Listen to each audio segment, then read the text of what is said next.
June 17, 2025 phone ring ಆಗಿತ್ತು.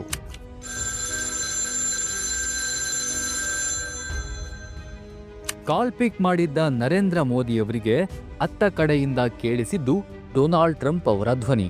ಅಂದು ಇಬ್ಬರ ನಡುವೆ ಫೋನ್ನಲ್ಲಿ ಸುಮಾರು 35 ನಿಮಿಷಗಳ ಕಾಲ ಮಾತುಕತೆ ನಡೆದಿತ್ತು. ಎಸ್, ಇದೇ 35 ನಿಮಿಷ, ಜಸ್ಟ್ 35 ನಿಮಿಷದ ಫೋನ್ ಕಾಲ್ ಸಂಭಾಷಣೆಯೇ ಈಗ ಅಮೆರಿಕ ಹಾಗೂ ಭಾರತದ ಮಧ್ಯೆ ಶುರುವಾಗಿರೋ ಟ್ಯಾರಿಫ್ ಯುದ್ಧಕ್ಕೆ ಮೊದಲ ಮುನ್ನುಡಿ ಬರೆದದ್ದು ಅನ್ನೋ ಸ್ಫೋಟಕ ಸಂಗತಿಗಳು ಹೊರಬೀಳ್ತಿವೆ. ಹೆಚ್ಚು ಕಡಿಮೆ ಅರ್ಧ ಗಂಟೆಯ ಫೋನ್ ಕಾಲ್ ಎರಡು ದೇಶಗಳ ದಶಕಗಳ ಸಂಬಂಧಕ್ಕೆ ಎಳ್ಳು ನೀರಿನ ಮೊದಲ ಹನಿಯಂತೆ ಬಿದ್ದಿತ್ತು ಅನ್ನೋ ಸಂಗತಿಗಳೀಗ ಬಹಿರಂಗಗೊಳ್ತಾ ಇವೆ. ಅಂದು ಟ್ರಂಪ್ಗೆ ಆಗಿದ್ದು ಮುಖಭಂಗ.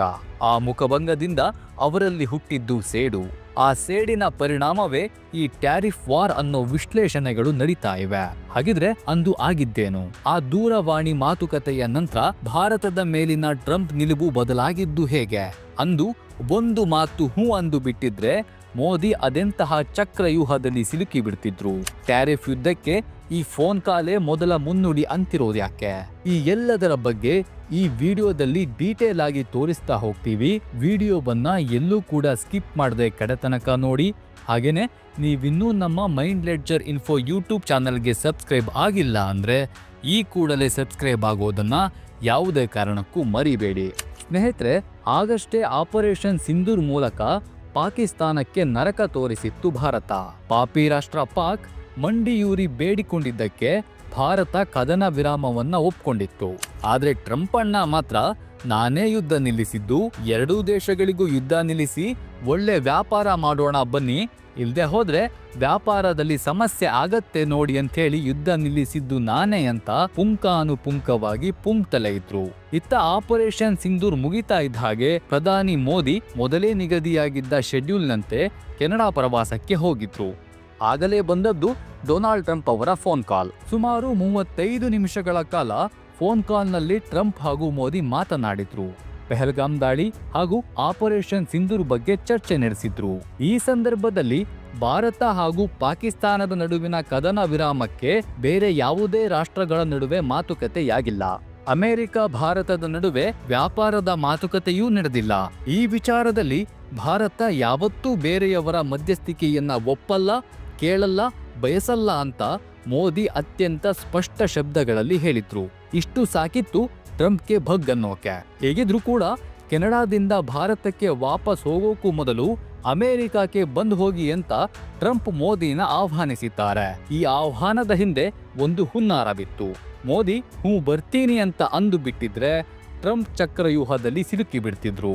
ಆದ್ರೆ ಟ್ರಂಪ್ ಯಾಕೆ ಆಹ್ವಾನಿಸ್ತಾ ಇದ್ದಾರೆ ಅನ್ನೋ ಮಾಹಿತಿ ಭಾರತಕ್ಕೆ ಮೊದಲೇ ಇದ್ದಿದ್ರಿಂದ ಮೋದಿ ಈ ಭೇಟಿಗೆ ಮುಂದಾಗಿರ್ಲಿಲ್ಲ.